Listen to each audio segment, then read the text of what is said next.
Good afternoon. Welcome to PRL's colloquium on this Wednesday. We have a young and budding researcher, Dr. Girjesh Gupta, who is going to talk to us. To introduce the speaker, I will now invite Professor Nandita Srivastava, Deputy Head of the Udaipur Solar Observatory, PRL, to talk about, introduce the speaker and conduct the proceedings. Professor Nandita, please. Thank you, Professor Pallam Raju. It's my pleasure to introduce you today to my colleague and young faculty of the Udaipur Solar Observatory of PRL. He joined USO as an assistant professor in late 2018. Girjesh did his master's in physics from Indian Institute of Technology, IIT Bombay in 2005. And later on, he received his Ph.D. Degree from Indian Institute of Astrophysics in 2011 under the Joint Astronomy Program, JAP, of Indian Institute of Science, Bangalore. The thesis topic was on the nature of propagating waves in solar atmosphere, and he did this work under the supervision of Professor Dipankar Banerjee. Subsequently, after his PhD, he went for postdoctoral research at the prestigious Max Planck Institute for Solar System Research in Germany from 2011 to 2013, and then moved to IUCAA Pune as DST-INSPIRE Faculty. And there he was working since from 2013 to 2018. Later on, he joined University of Cambridge as Rutherford Fellow before he came back to India and joined the Udaipur Solar Observatory. Girjesh mainly works on the propagation and damping of magnetohydrodynamic waves and small-scale transients in the solar atmosphere using spectroscopic observation. That is his expertise. He has also developed tools to observationally detect the propagating waves in solar atmosphere in different regions, including the polar coronal holes. He has a few awards to his credit. He got Dr. Justice Oak Best Thesis Award 2011 of the Astronomical Society of India. And his recent work has also received recognition, and he was awarded the Parvez Guzdar Young Scientist Award in 2017, which is instituted by the Institute for Plasma Research. He has delivered several international conference presentations and has many high standard publications in reputed international journals. Today, Girjesh will talk about the role of waves and small scale transients in the coronal heating. I'm sure he is going to enlighten us with the present understanding of a very long outstanding question of how the corona is maintained at million degrees Kelvin, while the temperature of the photosphere is only 6,000 degrees. So it's a very hot topic, literally, and we are looking forward to his presentation today. In this, with these words, I invite Dr. Girjesh Gupta to give his colloquium. Thanks.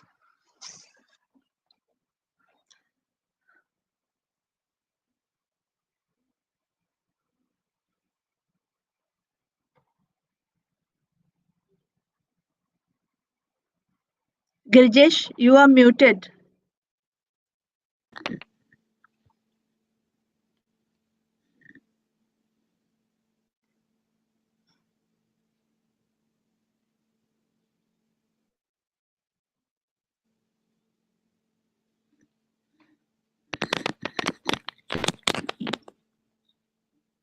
It's coming now?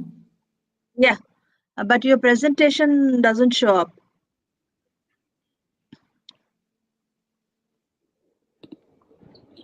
Yes, it's clear now. Yeah. Yes, this work has been carried out in the last almost like 10 years, so which I'm going to present in the collaboration of several people. So I like to thank all of them for their contribution and the support. So from the title of my talk, you can see that there are almost like 3 topics to be covered. The first is like what exactly is the coronal heating, and then the waves and the small scale transients. So this is like a brief outline of my presentation. So I will give some brief introduction about the solar atmosphere, in that the different properties and the different structures present in the atmosphere. Then I will talk about the heating mechanisms, which is basically like waves and these transients. So I will provide some examples of these waves in solar atmosphere with their propagation and basically their damping. And then I will come on to the small scale transients and talk about their energetics, means how energetic they are. So finally, I will conclude, summarize and conclude based on our results. So what you see from the sun, basically from the naked eye, you see such kind of image. It's not advisable to see the sun with the naked eye, but if you get these white light images, so you will see this image and you can find some sunspot like features in that. So if we take the spectrum of this sun, so we see this, the spectrum is like a black body radiation curve, you will see. So sun emits in this like as a black body, so it has a distribution across the different wavelengths, and it peaks around 5000 angstrom. So if we fit this with this black body curve, so we can get the effective temperature of this photosphere. So that comes around like 5800 Kelvin. So along with this information, we also get that there are many absorption features are present on this spectrum. So this tells about that they are basically coming from the different spectral lines, and so they tell us about the chemical composition of the sun. But when we see the sun during the eclipse time, so what happens now, this during the eclipse, the moon blocks the this part of the sun, so the photosphere is now blocked. So when this emission is been blocked by the moon, we see the atmosphere of the sun. So this is a beautiful picture of the eclipse you can see. So there you can see different structures. So these kind of events attracted a lot of attention from the people. From the beginning, people do their various experiments on this. So in 1870s, people did this spectroscopic observations on this atmosphere, and they found that there are presence of these Fraunhofer lines, adsorption lines, but surprisingly they found there are various unknown bright lines. The emission lines were also present. So these bright lines were not known at that time and on the earth, so they thought that these lines could be because of some new element called coronium. But later in 1930s, with the development in atomic physics, people realize that these lines are not something coming from the unknown element, but they are coming from basically the highly ionized iron lines. So these lines like iron-10 coming from this 6374 line and the 5303 lines, so they are coming from the highly ionized iron-10 and iron-14 lines. So, and then they also found that these lines are coming from this forbidden state. So from there they concluded that this atmosphere is not just very hot, because you need a very high temperature to ionize iron up to such extent, to ionize them by 10 and 14 electrons. So you need a very high temperature, which concluded that the temperature of this atmosphere is about 1 to 2 million Kelvin. And all that because these are the forbidden lines, so they are very dilute. The atmosphere is very dilute. So from there, this problem of this coronal heating comes, means how this atmosphere is being heated up such a high temperature. So this eclipse experiment people perform even nowadays also. Professor Singh from the II, he does a lot of eclipse experiment, and here we see that if we put this spectrometer slit on this eclipse image during this eclipse time, so we see these emission lines from this iron-14 and iron-10 lines. So that's how this problem comes, and then we want to study this problem, means why this corona is so hot. So to address that, we have to do our experiments. So we have to wait for eclipse time so that we can see the atmosphere, but that's a very rare event. So the other possibility is that we can create the artificial eclipse, so the instrument which can do such tasks called the coronagraph. But the issue with these experiments is that we miss the disk part of the emission from the sun. We see only the off limb part of the sun.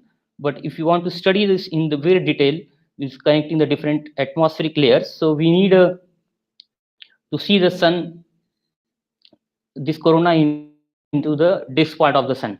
Now as we see that from this previous slide also, that the the photosphere emits mostly in the optical range and the UV and the infrared. So but as we know that the corona is very hot, so the emission basically it will be emitting mostly in the X-ray and the UV range.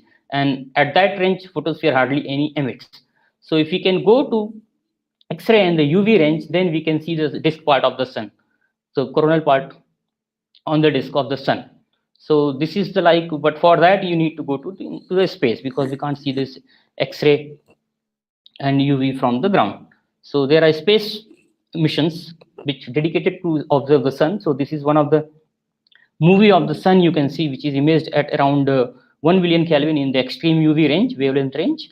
So this is just the sun which looks like in the November month. So this is a very recent movie you can see, and you can see that from the photosphere, when you saw that there was, it was very quiet, there's not much activity kind of thing you will see. But when you see into the corona, you will see a lot of dynamics is going on. You will see there are many loop-like features are there, which is always in the motion. And then you in polar region, you will see there are many spikes which is coming out, which in similar thing you can see in the eclipse images also. So with this discovery, we can see how basically the temperature in the solar atmosphere varies.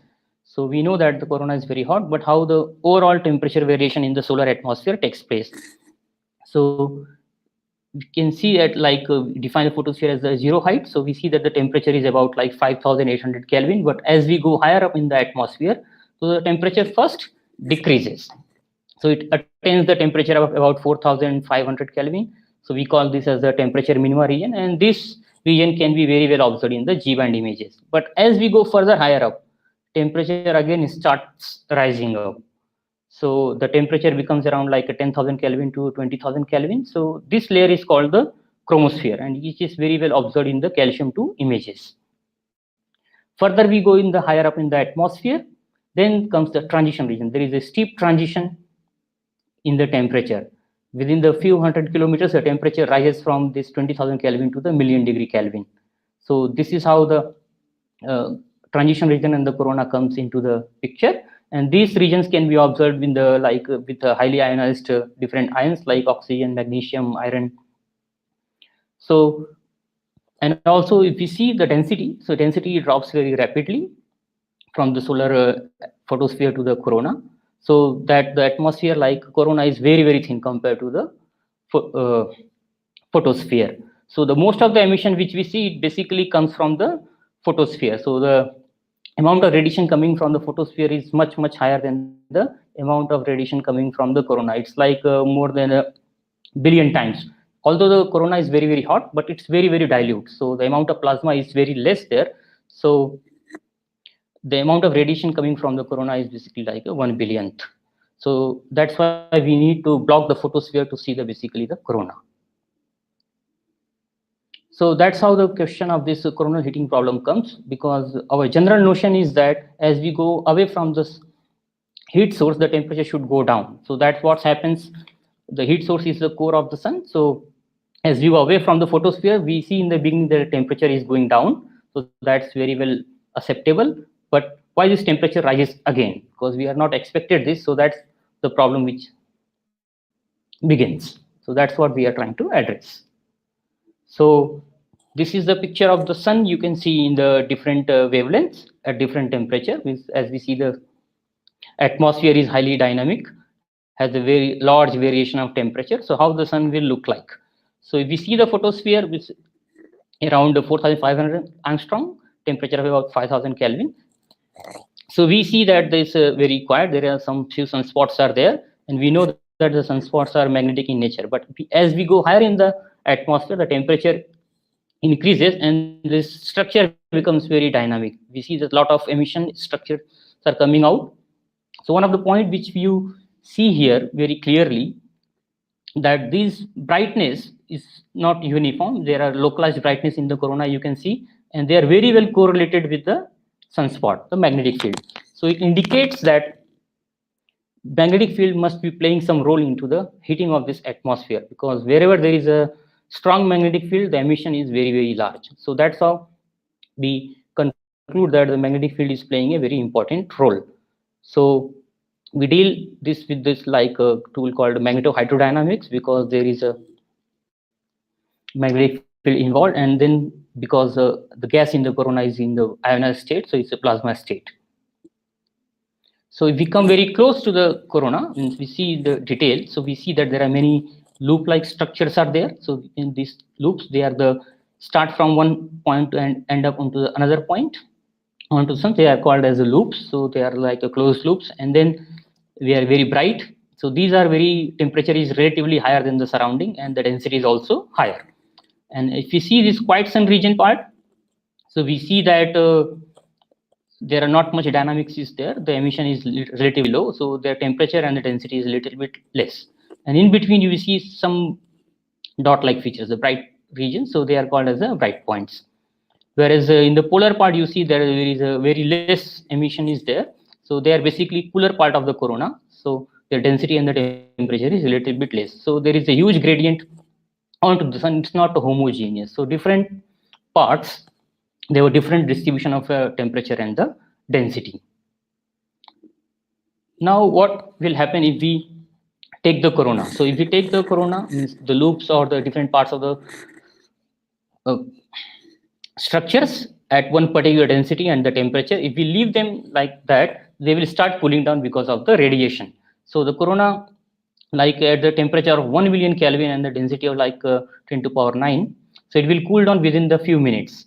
Like it will take some 3200 seconds or depending upon the temperature density. So it will cool down within the few minutes. But we know that the corona is not cooling down. So it has been able to maintain its temperature and the density. So that means there is some energy needs to be pumped into the corona to maintain that temperature and the density. So as the different parts of the atmosphere has a different temperature and the density, so they have a different regions, they need a different kind of energy budget. So we see that there are different energy budgets is required. Like a quiet sun, they need the 3 into 10 to power 5 ergs per centimeter square per second. Whereas active region, which is much hotter and denser, they have a relatively like 2 orders of magnitude higher requirement. And whereas coronal hole, they have a like 8 into 10 to power 5. So there are different loss rates are there, and to compensate those, we need to supply of this much energy. So the question basically comes like from where does this energy for this heating is coming from? So what are the different heating mechanisms? So when this problem arises, so people started making the model based on that, and they came up with their theories. Like one of called is the wave heating mechanism, another is called the reconnection mechanism. So which one is heating the corona? So that was the question. So like what happens in the wave heating mechanism? So if we see the surface of the sun, the photosphere, we see a lot of convection motions are going on there, and then there are magnetic field which comes out from the photosphere and goes into the corona. We see these loop-like structures which is coming into the corona. So these convective motions, they can push these magnetic field lines, they can randomly hit this field line, and they can generate the waves. So these waves can propagate upward into the atmosphere. So they carry the energy with themselves, and that energy can be dumped into the corona, and that way you can hit the corona. So that's like a very simplified picture of this wave heating mechanism. Another is called the reconnection mechanism. So is already a magnetic field lines, the coronal tube flux tubes are already existing, and then the new magnetic fields which emerges. So if the two opposite polarity field lines, they come closer, so in this process they lead to the strong gradient in the magnetic field, and that will lead to the formation of current sheet, and that will allow the reconnection process. So in this process, the magnetic energy is directly getting dissipated into the thermal and the kinetic energy. So these are the two methods, mechanism we can say. So which one is the dominant mechanism into the corona, that we will see. So what is our current picture now? So just I said that our corona is very, very hot. So there is a magnetic field in there and there is a plasma state. So we deal this problem in the MSD framework, magnetohydrodynamics. So in this, there is one important equation is there, which is called the induction equation, which deals about the formation and the generation and the dissipation of the magnetic field. So this is the advective term, which is like a generation of the field, and this is the dissipative term, which magnetic field is getting dissipated. So if we take the ratio of these two terms, we can generate this called the magnetic Reynolds number. So depending upon this number, we can say which term is dominant. So in the corona, we see that these loops-like structures, they are very, very long. So they have a length scale of about in the orders of megameters. So they have a length scale about 10 to 100 megameters, and we see this highly dynamic structure, and there is a force pattern is there in the corona. So the velocity is like about varies between 1 to 100 kilometer per second, and the diffusivity into the corona is really very less. It's just 1 meter square per second. So we get this Reynolds number to be around of the order of 10 to the power 13. So it means that the dissipative effect is almost like insignificant on the given length scale. So as we see in the previous slide that like wave heating mechanism, its wave can generated into the photosphere and carry the energy themselves into the corona. That makes very nice model, but it's really difficult to dissipate these waves. Means although waves, they are carrying energy with themselves, but how these waves can be get dissipated. This is the given framework. We see that the dissipative effects are almost like insignificant. But still we will need to move further and check. Means this dissipative effect becomes significant at the very small length scale. So these length scale are currently almost like unresolvable from the observations. So just before doing this, we can see what kind of different waves are possible in the solar atmosphere. So we see that the solar atmosphere has this tube-like structure. So we can do work in the framework of this magnetic tubes. So you can assume that this is like a tube, single tube, and when the different waves are propagating, how do they look like? So there are different waves. So in the normal atmosphere, like Earth's atmosphere, there is only this pressure is there, which acts as a restoring force for this sound waves, acoustic waves. But when we are dealing about the sun, so this magnetic field comes into the picture. So magnetic field exerts its Lorentz force, which can be divided into two parts: the magnetic tension and the magnetic pressure. So there are three restoring force comes into the picture. So all these waves, they are generated based on the different combination of these waves. These restoring force. So in the sausage waves, you can see that this magnetic pressure and the acoustic gas pressure, they go in phase. Like there is a increase in the magnetic field here, and there is an increase in density. So this flux tube is basically expanding and contracting, and at the same time the density is also increasing and decreasing. So this motion is in phase. So the density change and the magnetic field change is in phase, whereas so when they are in phase, so they act as like a fast waves. In the kink mode also, you can see that there is a no compression of the density, almost incompressible, but the axis of this loop is getting displaced. So you can see there is a kink-like motion is there. So in the long wavelength limit, these are almost like incompressible. So sometimes these kink waves, they are also called as Alfvénic waves. Then comes this torsional Alfvén waves, which are driven by this magnetic tension. So in this case, there is no displacement on the expansion contraction. It's just that the field line is getting twisted. So this puts on the torsional oscillation. Whereas the other mode is called the slow MSD wave modes. So here you can see that there is a expansion and contraction of the tube is taking place, like same as in the sausage mode. But here the density perturbation and the magnetic perturbation, they are in out of phase. So when density is increasing, the magnetic field is basically going down because the tube is getting expanded, and here is the reverse case. So they are like acting out of phase. So they are called as a slow wave. So speed of propagation is relatively smaller. So these are the different wave modes which can exist into the corona.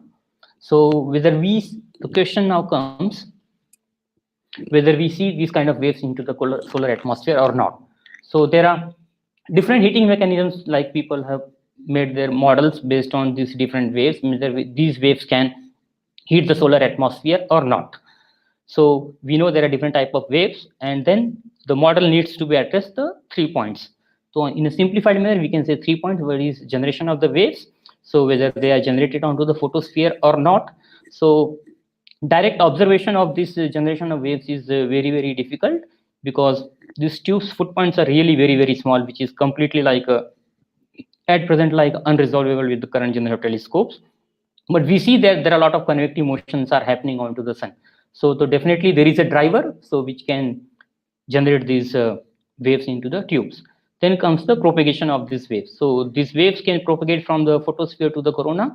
So in between, it has to go through the chromosphere and the transition region. So in the chromosphere and transition region, there is a steep gradient in the density and the temperature. So it's not just the wave will just pass through from this photosphere to the corona. So because of this steep gradient, there will be a reflection and a refraction of these waves. So most of the waves will not be able to reach the corona, so they will be reflected back. So only few percent of the wave can transit to the corona. And so they are like there are many intermediate steps are there, means how this is happening. And then comes the third part, is the damping of the waves. So waves which are able to reach to the corona, whether they are getting damped or they are losing out their energy. Now the question again is has another subsection, wave losing out energy. It's not the only the solution. This energy lost by the wave should go into the heating of the atmosphere. That's called the dissipation of the waves. So that part is very important. Wave just lose out the energy, it may be generating some other kind of waves. So wave just lost energy, but it's not going into the heat. So the important is the dissipation, whether this wave energy should get converted into the heat. So there are many sub parts comes into this model. So I will just show you a few examples of this different type of waves, whether observationally what kind of waves do we see and what is their energetics. So this is like a kink mode. So this is one of the very beautiful example people have shown. So this is like from this SDO images in 171, which is around 1 million Kelvin. This probes the plasma of 1 million Kelvin. So you can see these tube-like structures are here.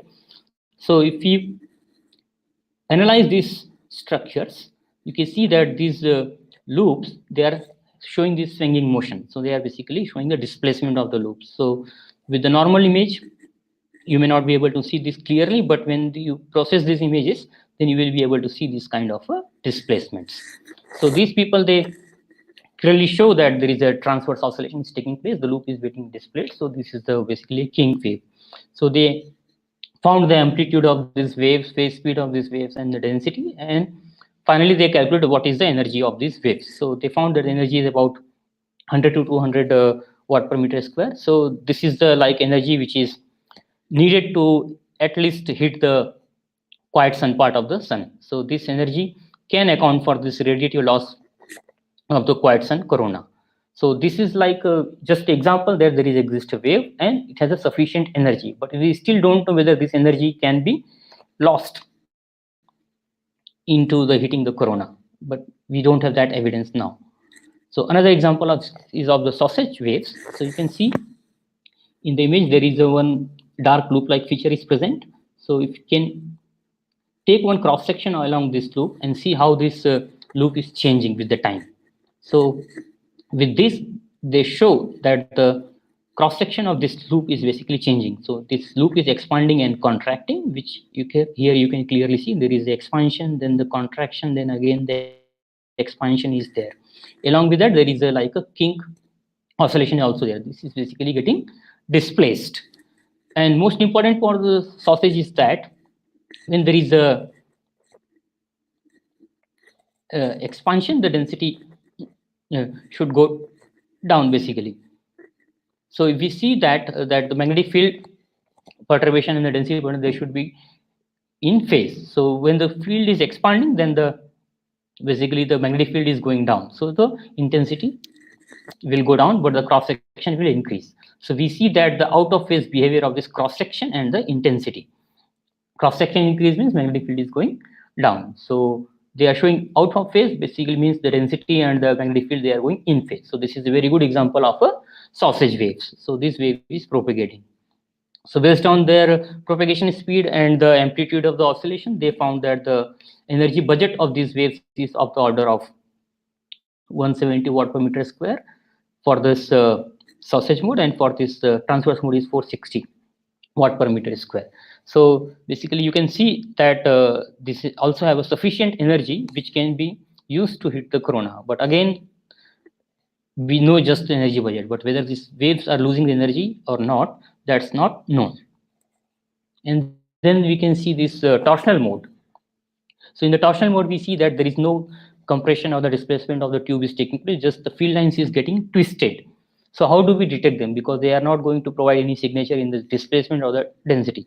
So for that, we need basically a spectrometer. We need to check these waves with the spectrometer with the line profile. So like you can take the tube. So if tube is like a twisting, so you can see that one part of the tube is coming towards you, the other part is going away from you. So there will be a simultaneous red and blue shift of the line profile. The profile will get broadened. So that's what they did here. So they found this bright point group, and they make the profile with the spectrometer, and they see that there is simultaneously there is a blue side broadening and the red side broadening. So there is one part is coming towards you, one part is going away from them. So that clearly indicates that there is a torsional oscillation is going on. So that was a recurrent for about like a period of about 400 seconds. So in this case also they found that the yes energy is good enough to hit the atmosphere.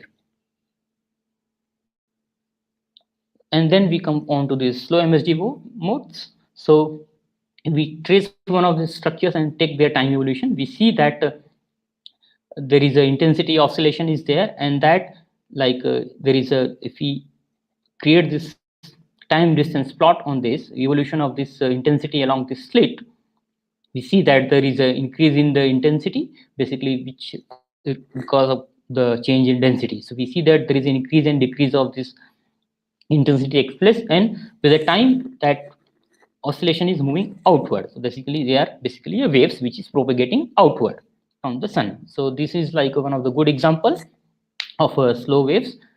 So this kind of waves people have seen from the 1998 onwards, because from this SOHO instrument, but their signature in the velocity was missing. So in this case we were able to show that there is a red and blue shift of this oscillation is also present, which is also going in phase with this intensity perturbations. So with the same propagation speed. So we see that the oscillation resulting is a red and blue shift.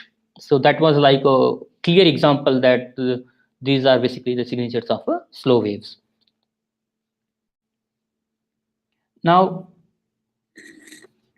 we check this propagation not just at one particular temperature, we try to cover the various temperatures. So like AI has a, we see that there are various filters. So there are, we choose two filters, one is sensitive to 1 million Kelvin plasma and another is sensitive to the 1.5 million Kelvin plasma. And we see that this propagation speed basically it's not a fixed, it changes with the temperature.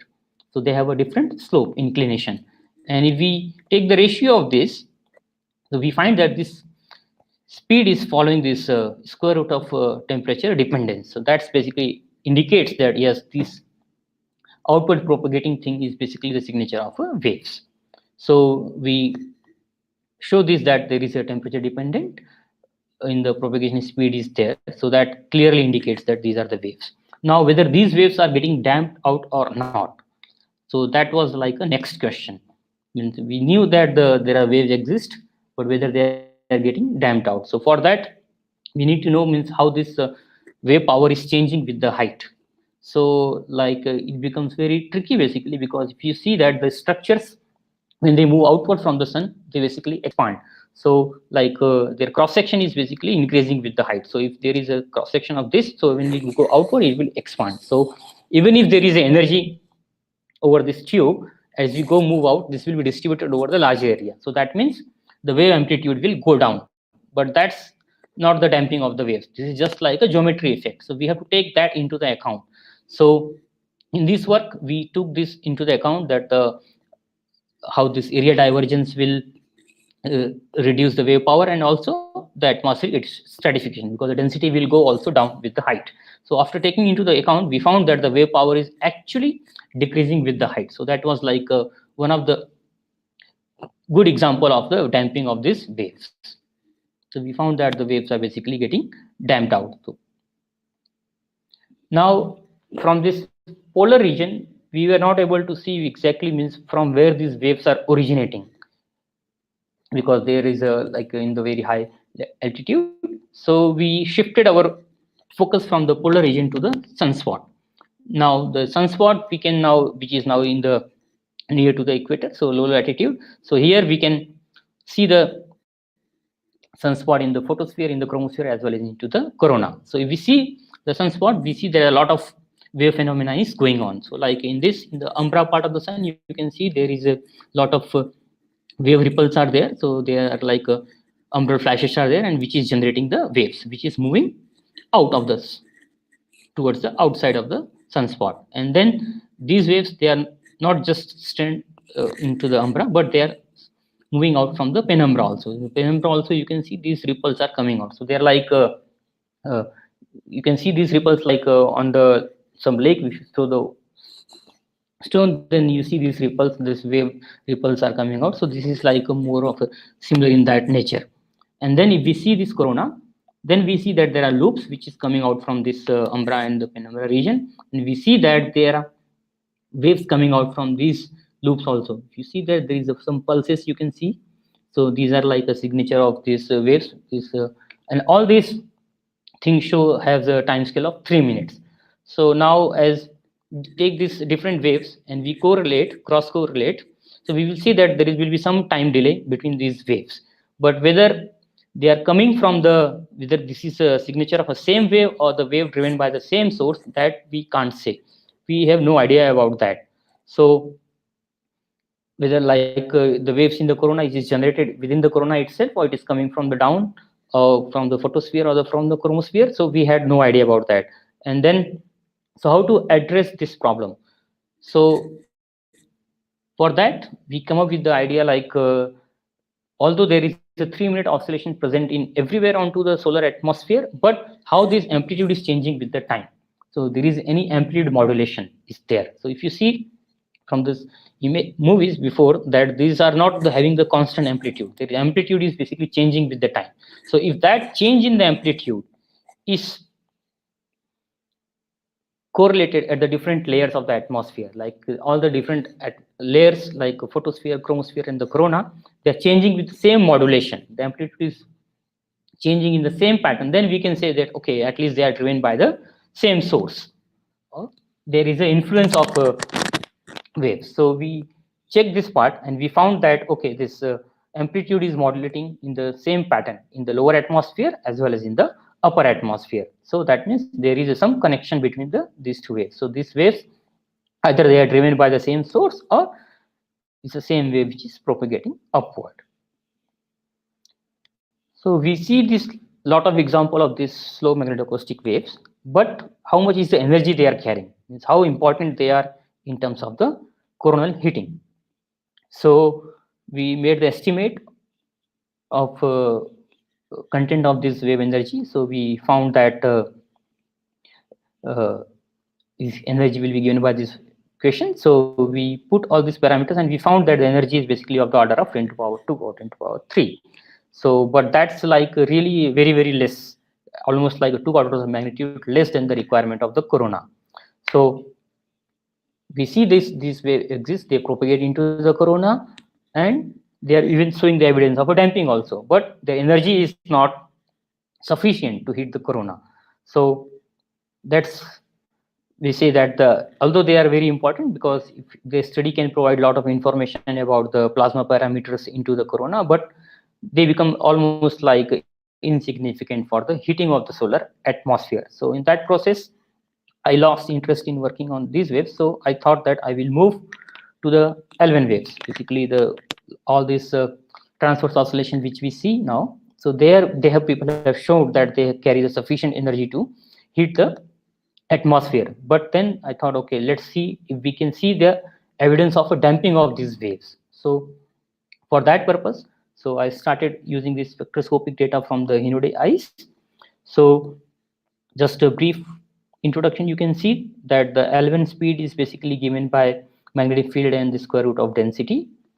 So, and the energy flux, again, we use this equation to find the energy flux. So that will be simplified with respect to this. So xi is the amplitude of the oscillation, rho is the density, and Va is the propagation speed. So that's the energy flux density. And then how this energy flux density will, if we cross the surface area of A, then how much is the energy?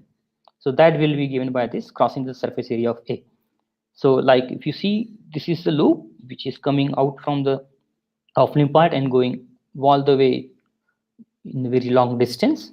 So idea was that if we see this loop and then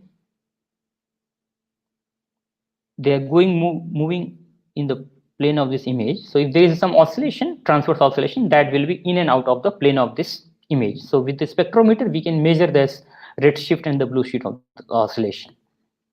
And then if you see that this flux is expanding with the height, this tube is expanding with the height. So if we can keep this as, because there is a flux conservation will be there, so B into A will be constant with the height.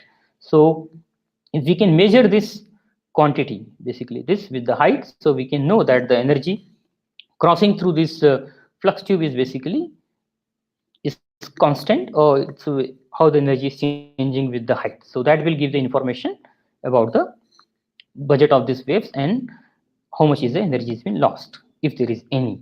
So for that purpose, we keep this as a constant. So all these are constant parameters. The only variable is the basically the density and the amplitude of the oscillation. So our goal becomes to measure this density and the amplitude of the oscillation with the height. So now for that purpose, how do we measure the amplitude of this oscillation?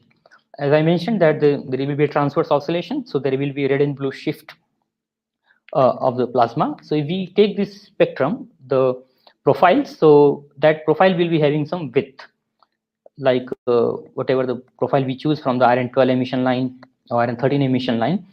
So it will be having a one width. So that width can tell us about more, has a lot of hidden information. So the width generally we accept that it will be given by the temperature of this plasma. So because the temperature will define that all the plasma elements basically they are having the Maxwell-Boltzmann distribution. So they will be having one Doppler broadening.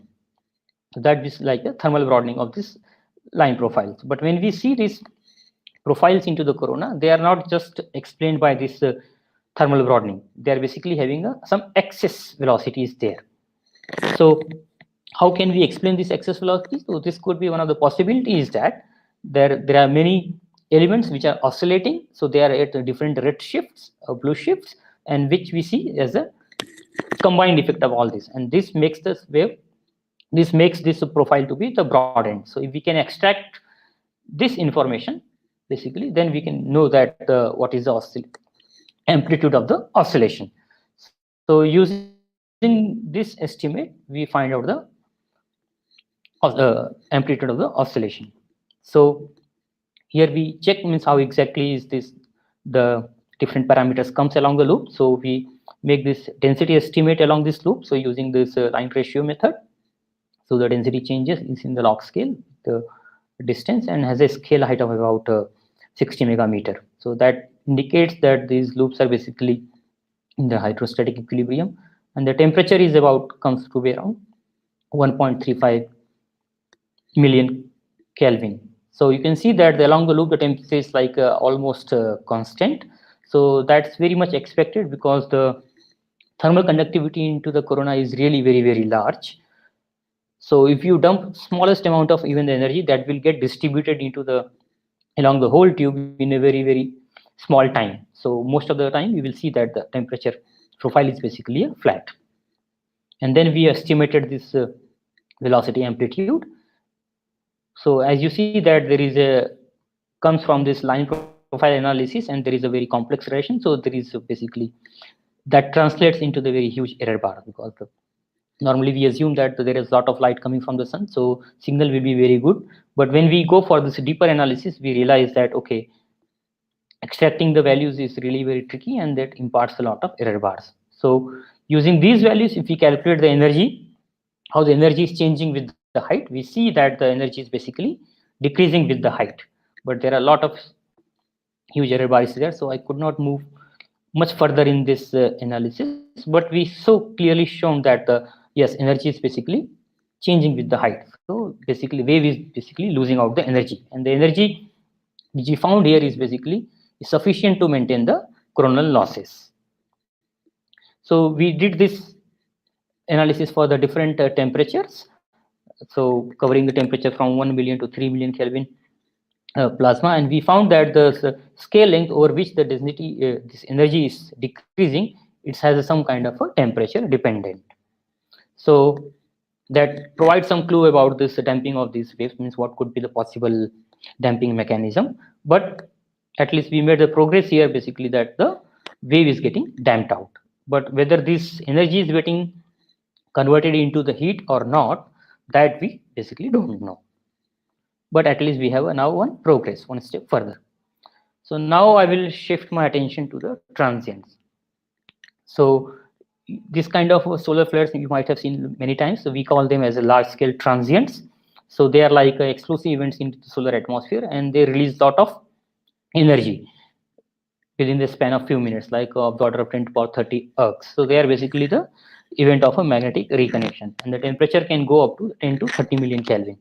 Now, this transient release of energy and the temperature is going too high can contribute to the heating of the solar atmosphere. Means as the temperature is going 10 to 30 million Kelvin, so they can clearly hit the solar atmosphere. But then the question is that these kind of events are not very frequent. They are very, very infrequent. So they happen very rarely. So, but the corona is hot all the time. So the possibility is that there could be a small scale transients on the sun, which are happening all the time onto the sun.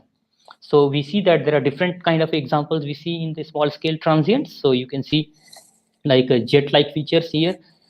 So they have a scale of like some 100 arc seconds. So it comes, it releases a lot of material in the hot plasma, and then there is a X-ray jets in the polar region, and then you can see in the off-limb region, you can see there are very fine jet-like injections are happening into the solar atmosphere. So there are a lot of material is there, and some of these materials can get heated up to the million Kelvin plasma. So and also in this sunspot also you will see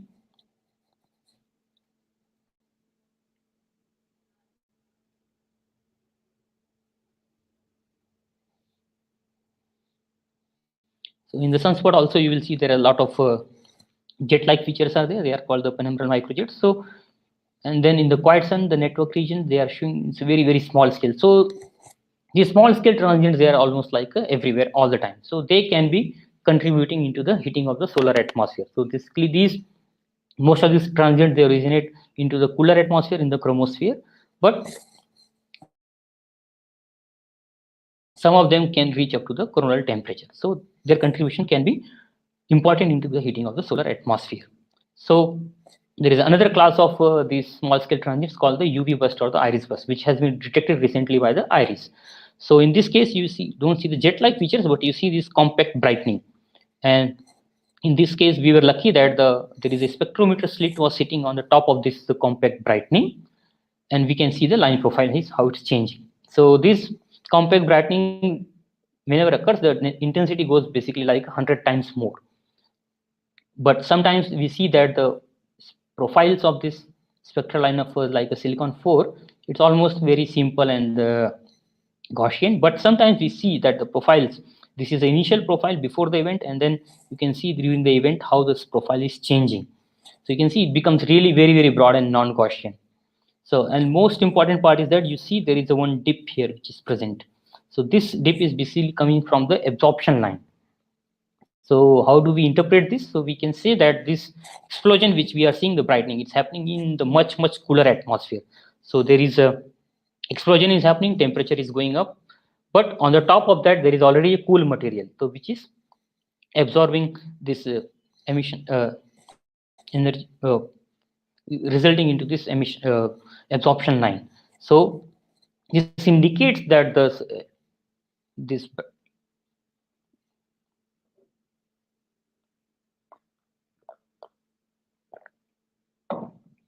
so this indicates that these events are occurring in the very, very low into the atmosphere. Basically, they are going into the low chromosphere. So these brightening, they are not happening into the corona. They're happening in the much, much in the lower atmosphere. So as we see that these brightenings, they are not just like happening once in a time. So they are basically recurrent. So if we see means how the intensity is changing with the time. So we see that there are several peaks. So this compact brightening is recurrent, and it has a period of about 3 minutes, same as what we see the waves propagating into the chromosphere. So it can indicate that these waves can be cause of the triggering of this reconnection events. And we see that although these are happening in the much lower in the atmosphere, but their signature can be seen into the corona. Like there is small brightening you can see, which occurs at the temperature of 1 to 1.5 million Kelvin. So these are very good candidate for the heating of the solar atmosphere. So the energy released is of the order of like 10 to the power 27 arcs to 28 arcs. So different type of energy, this thermal and the kinetic energy is being released. So this indicates that they are having the energy budget of about like a microflares. There are another class of this burst is there where this brightness is very, very compact and very, very intense. And then this brightness can be easily seen in the X-ray images, which is sensitive to the around like 5 million Kelvin, and at the coronal pass bands like 1 to 2 million Kelvin. So there is the energy is even much, much larger, and it can generate, it can hit the chromosphere transition in corona at the hot corona. So, but at this, what is the unique about this event was that there are two brightenings basically, and they appear simultaneously at the point here. You can see at the here. So these two compact brightenings, they appear together, and after this brightening, we see the formation of this loop. The coronal loop is getting formed. So this is like a very good example of a coronal heating. You can see that there is a reconnection is happening at the two different locations, and they are connected by this hot plasma. So from there you can see that the loop is formed, and then this loop has a like a small time, basically the lifetime of few minutes. So they are very hot, so the thermal conduction will come into the picture, and then the energy will be transported into different layers, and it will be cooled down by the radiation also. So it cools very fast, and then I think it gets merged into the normal corona of the 1 to 2 million Kelvin, which, so there we don't see that loop, but basically because by the time this loop has been completely drained out. So the how much is the energy release this process? So these are very, very compact. We have their density, temperature, and the velocity. So the energy released is like basically at the order of 10 to the power 25 at the cool transition region. But if we account for this hot emission has been released, so the energy release comes about the 10 to the power 26. So they have a lot of indication that these kind of events can hit the corona and can create the hot atmosphere. But then the next question I had basically like what drives these explosions? Basically, we know that the magnetic reconnection is behind this explosion, but whether we have any evidence for this or not. So I look for the another thing like this hot loop is formation, and not just the hot loop, even the cool loops. There are loops which is formed at the temperature of like less than 1 million Kelvin. So you can see this movie. So this is like a cool component of the plasma, and this is the hot component. So you can see there are two loops which are appearing in this movie, but only the one loop is appearing in the hot component. So there are loops which is like hot and cool in the nature. So what triggers what is the power behind them? What is the supply of energy is coming from? So we see that there is a magnetic field is playing a, I will skip this part. So magnetic field is playing a important role in this. We see that it's expected that the reconnection is behind this phenomena, but we see how this energy, magnetic energy is getting dissipated, or the flux is getting cancelled. So if you see this, so this is the part which is like a burst which came, the first burst came, which leads to the formation of these loops. So underneath this, we see that how the magnetic field is changing. So blue is like a very, very strong magnetic field, and it started becoming white. That means the magnetic field is basically decreasing. So this is a very small compact part you can see, and in this box the magnetic flux is basically decreasing. So that means this magnetic energy is getting is driving, powering this explosion, and they are the reason behind this. So how much is the magnetic energy is available means which can go into the reconnection is comes about this energy scale, and then we see that the energy released is also of the same order. So you can see that the magnetic energy is basically powering this explosions, and the same is for this cool loop. In this case, the available magnetic energy is really very, very small. So it was really difficult to identify exactly where this magnetic cancellation is taking place. So this part you can see, this is the part which is underneath this cool loop trigger point, and you can see that this is flux is getting decreased. So there is a like a flux cancellation is taking place. That means the magnetic energy is getting lost. So it is getting converted into thermal and the turbulent energy. So here in this case, we see that the lost magnetic energy is this order and the released thermal and the kinetic energies of this order. So they are of the same order. So we can say that basically they are the one of the mechanisms which is powering this explosion, and this kind of a mechanism could be a good candidate for the heating of the solar atmosphere. But these are just like isolated events. Means there are single events like the flares case that the temperature is going very high up. But how do they contribute in the on a global scale? The coronal heating because of the on the global scale. For that you need a lot of sufficient number of these small scale transients. So if you can make a distribution of this flare energy, the energy released during these flares, and how many times they are occurring, their occurrence, the frequency of this occurrence. So if we see and make this plot, so if you see that if the slope is defines means what will dominate. So it was calculated that if the slope is like more than 2, then this part of the spectrum will dominate the energy released. But if the slope is less than 2, then this part of the spectrum will dominate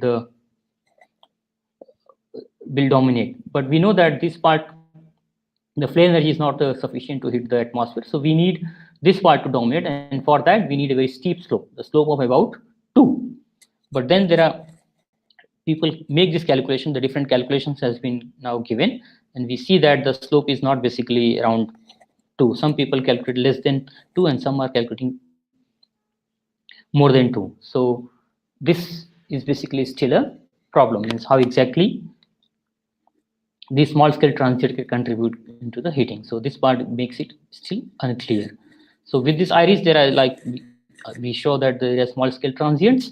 So we see that just changing the different parameter subset of these events, like if the event has a minimum lifetime of 60 seconds or the minimum time is less than 35 seconds, they find that the distribution is a different slope. So one can account for the heating and another cannot account for this. So there are a lot of ambiguity is still there.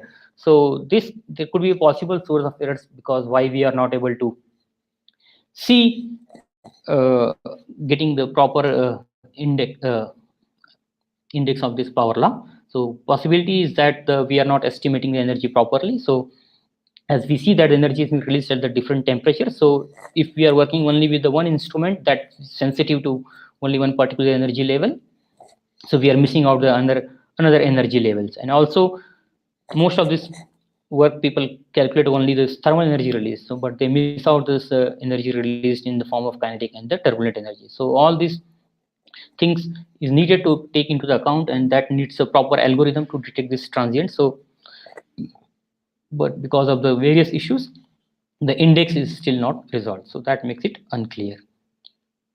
So let me summarize this. So what exactly we see, there are waves, different type of waves in the solar atmosphere. They carry the sufficient energy to heat the atmosphere, but their damping is still a question. Means some of the waves, they show the example of the damping, but how these waves can be dissipated is still unclear. And then there are small scale transients in the solar atmosphere, but these transients, they are happening much in the lower in the atmosphere, not into the corona. So but we need a statistical study to understand how they can be contributing to the coronal heating. So now another point is that these like either waves or small scale transient, they are not either. So there is a possibility that the waves is playing a role into triggering the small scale transient, and also this transients can generate a lot of waves. So they are like a complementary to each other. So there is nothing like either this or that. So what I can conclude in this, so what is our current status of the understanding? So we can say that there are many wave modes into the corona, but their actual contribution to the coronal heating is still unclear, because we don't see the evidence of a dissipation, whether the energy contained by the waves is getting converted into the heat or not. That's still unclear. And we see that there are a lot of reconnection is happening into the solar atmosphere, and that the magnetic energy is getting converted into thermal kinetic and the turbulent energy. Now this term, the coronal heating, may not be like can be not be treated as a like in the isolation, because we see that the chromosphere is also hot, transition region is also hot.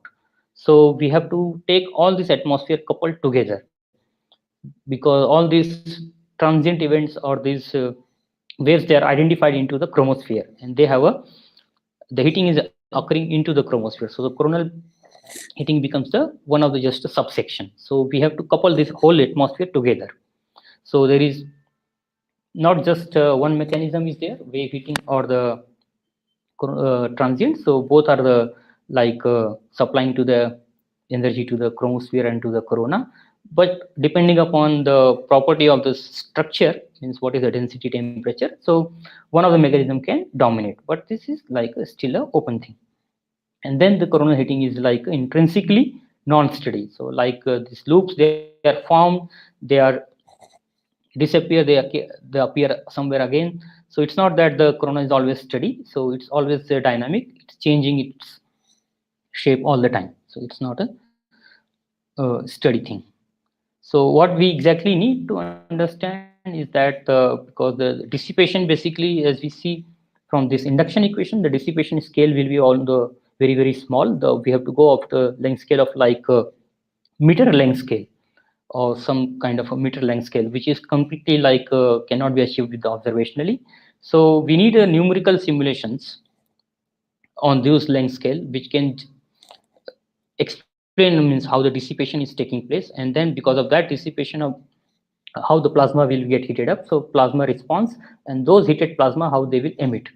So that can give us some idea, means what exactly kind of observational signatures we should look for. So that's, but that kind of a simulation is still very tricky.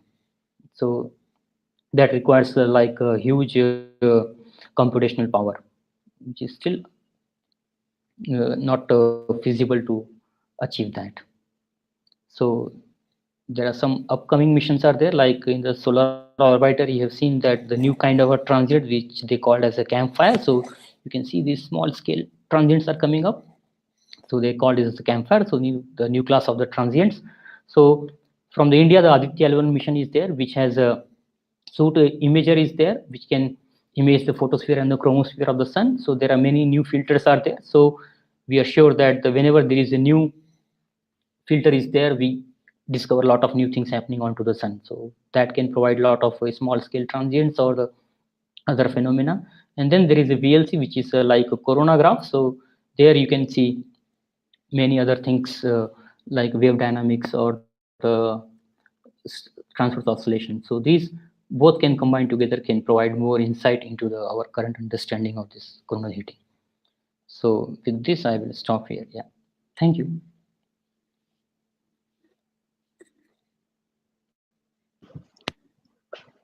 Thank you, Girjesh, for nicely summarizing this long, outstanding question of heating of the solar corona. You have given a detailed account of what all has gone in till now, and it looks like indeed there is a lot of scope for future work in this area, and not only just observations but also in simulations.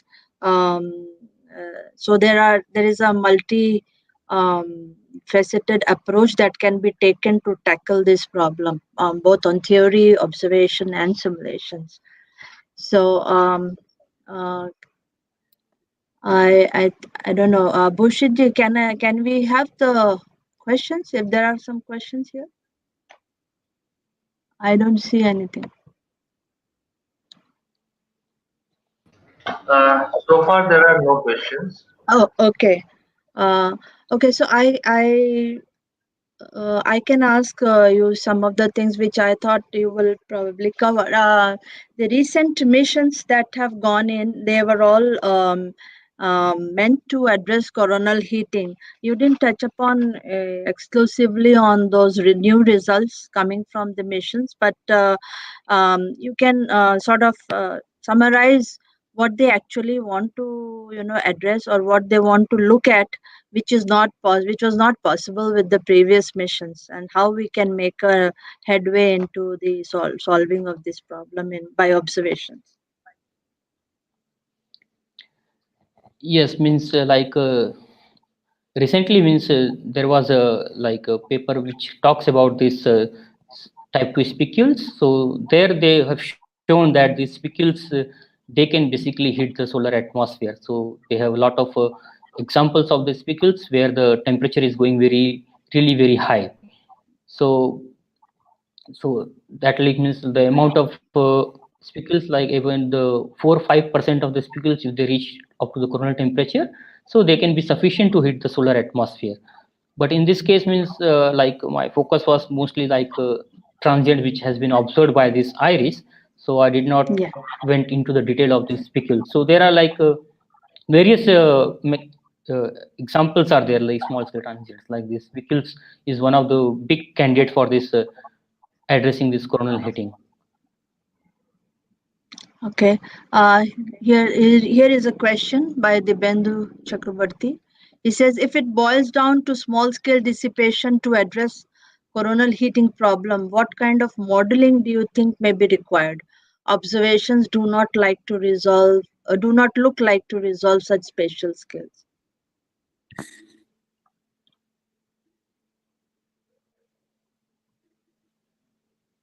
Yes, because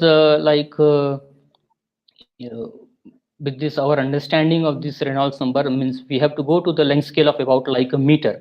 But when we go on the length scale of the meter, means our this MSD approximation itself breaks down. So for that we need to use this kinetic approach. So we have to have a mixed model of using this MSD with this kinetic model. So that can provide some information about this dissipation scale. So but that like completely two different domains of the expertise needs to be come together. Mhm.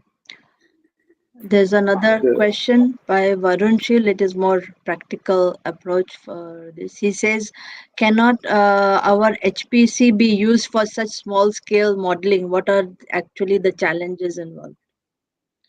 The Okay, clustering. because yes, like because of the scales involved, means the dissipation happens basically on the like a meter scale, but the length scale which we see into the corona is like of the order of megameters, and also the density involved means the density changes from the photosphere to the corona is of again like a 6 orders of magnitude, and the same as the temperature. There is a 2 order of change in the temperature. So if we combine all together with this, that makes this computational domain to be really very expensive. So that is really, if you see the dissipation scale, then you cannot see this coronal scale.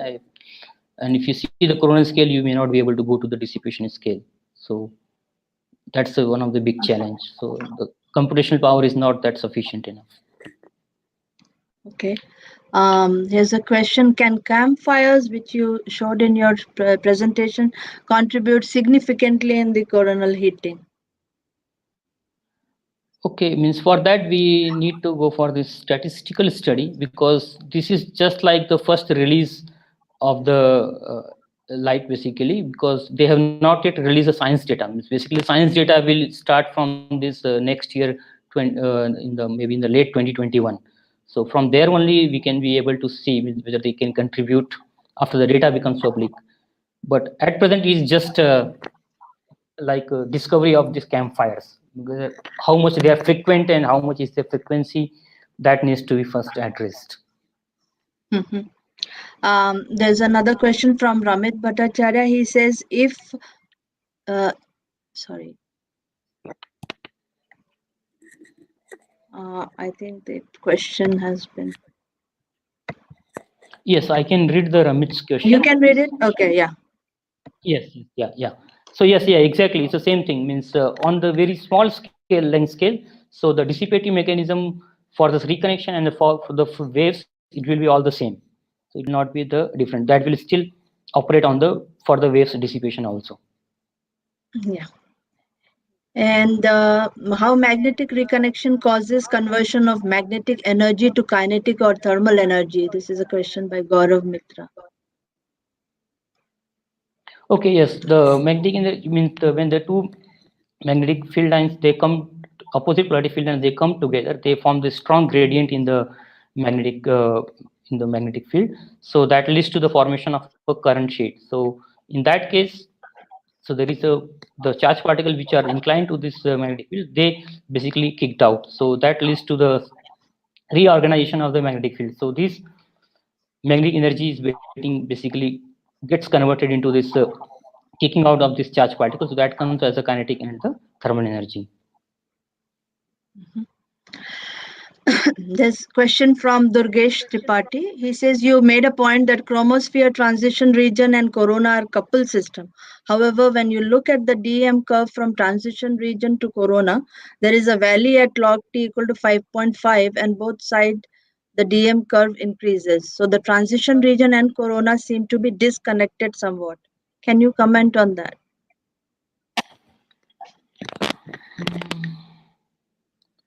Okay, yeah, that's part means I have also seen, but I don't know whether that can be issue can be addressed. Means why this energy released is in the particular temperature domains only and not in the continuous form. But the DM curves means still means don't know means it always shows three peaks. Means one is this warm plasma, one is in the hot plasma. There is a extreme hot plasma.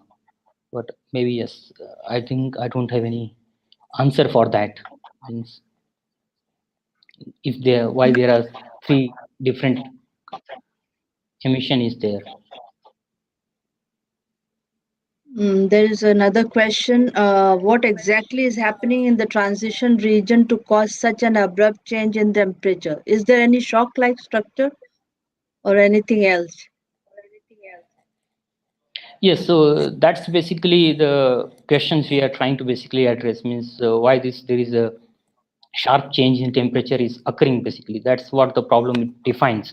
So yes, there are shock-like structures are there, but like in the acoustic shocks is present there, and but this what we found from this acoustic shock means their energy is not that strong enough to hit this atmosphere. So that's why we have to go to these magnetic features. Okay. I think So that's like the there end are a of lot the of question. things, yeah, Yeah, because a lot of this go ahead. transients is happening. So that's what basically hits the transition region. So this transition region, if you see, means it's not there, it's fixed at one particular height. So depending upon the location which you are looking at, means active region of white sun or coronal hole, this transition region will shift in the height of the different places. I have another a very general question. You talked about coronal heating in case of sun. When we talk about other stars which also have coronae, do you assume that the same mechanism would work in heating of the coronae of such stars, especially sun-like stars or late type stars? Yes, yes, yes. So if you see these distributions, means there are stars which have a corona from ranging from the different temperature like 1 to 45 million Kelvin. But if we see their X-ray emission and the magnetic field flux measured on them, and if we make this correlation, we find that there is a like a linear correlation is there. So wherever there is a strong magnetic field observed on the star, we see that there is a enhanced X-ray emission is there. So that means the magnetic field is playing a role on the heating of their atmosphere. So I think this could be the same physics which can be applicable on them also. The only thing is that we are not able to see the details as we can see on the sun in On the sort of sun. nano Yeah. flares or micro flares that we see. Yeah. Okay. Santosh has a question. Is the concept of power law index for wave-like events applicable? If so, what is the frequency distribution of such events? Yes, yes, yes. So the concept of this power law distribution for the wave-like events is also applicable. So in one of my work, I have shown this power law distribution for this wave energy power. So, but there the index was something like 1.5 or 6. So they are not very frequent. And then there are people who model these waves, means they want to see the evolution of these waves into the corona. So they inject these waves in the chromosphere with this power law distribution.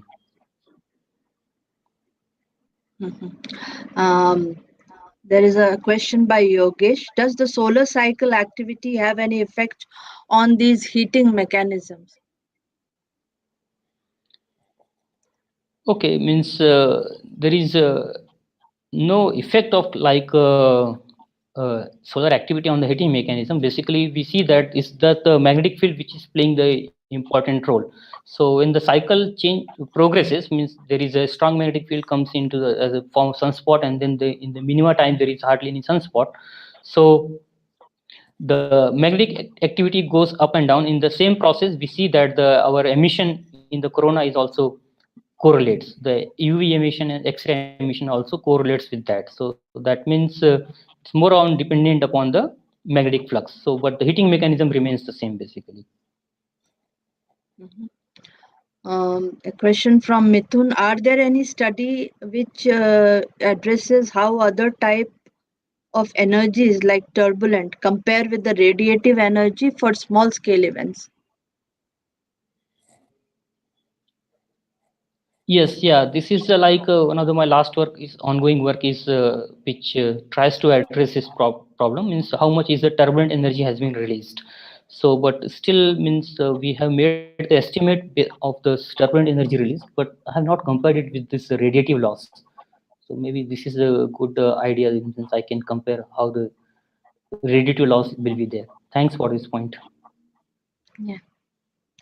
Okay, I think we don't have any more questions. Oh, there's one. I'll take this one. This is the last question. Since coronal heating is global in nature, the potential processes that are responsible may be happening all the time. How important are transient structures? This is by Dibyendu Chakravarti. How important are transient structures?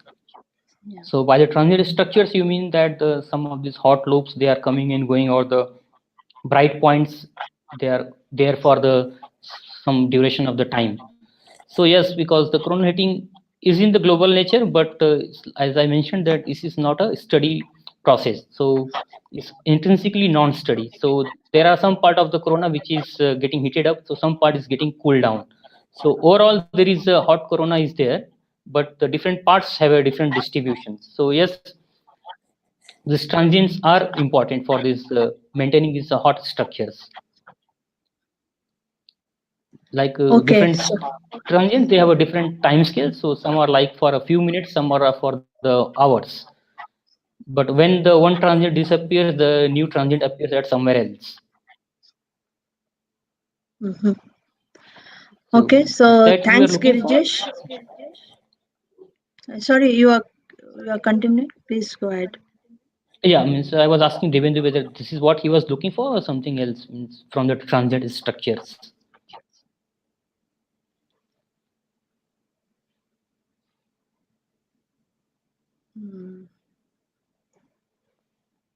I think that's what he meant. He doesn't say anything. Okay, so thanks, Girjesh. We wind up, and I hand it over to the Dean, Professor Pallam Raju. Thank you, Professor Nandita, for nicely conducting this colloquium. And thank you, Dr. Girjesh, for a very nice talk. It is both literally and figuratively a very hot topic. And it's nice that we are carrying on with this topic of current interest. I would also like to take this opportunity to thank all the audience who are participating online with nice interactions and the nice and pertinent questions they have asked, which is again helps us to understand some other aspects or clarify some of these aspects. So I really thank all of the audience also who are participating on it. And I want your participation every Wednesday in this colloquium. If it's a Wednesday, it will be a PRL colloquium day. Please mark it in your calendar. And next Wednesday, I would like to announce that we have a terrific speaker, Professor Alexander Jelens. He's a professor of astronomy department in Leiden University and University of Maryland. He's a very well-known author and a speaker and expert, and he's going to talk to us on the topic of the molecular universe. Please note that the time of next Wednesday's colloquium is morning 10 a.m. to 10 to 11 because he's stationed in Maryland. So he has we could come up with a common time, which is not too late for him and again not too early for us. So this is the time that has been arrived at. So for other colleague, please, because it's not a regular time, so I request you to please mark it, and remember it, and please join us on Wednesday, 2nd December at 10 a.m. Thank you very much once again, and bye-bye. Stay safe.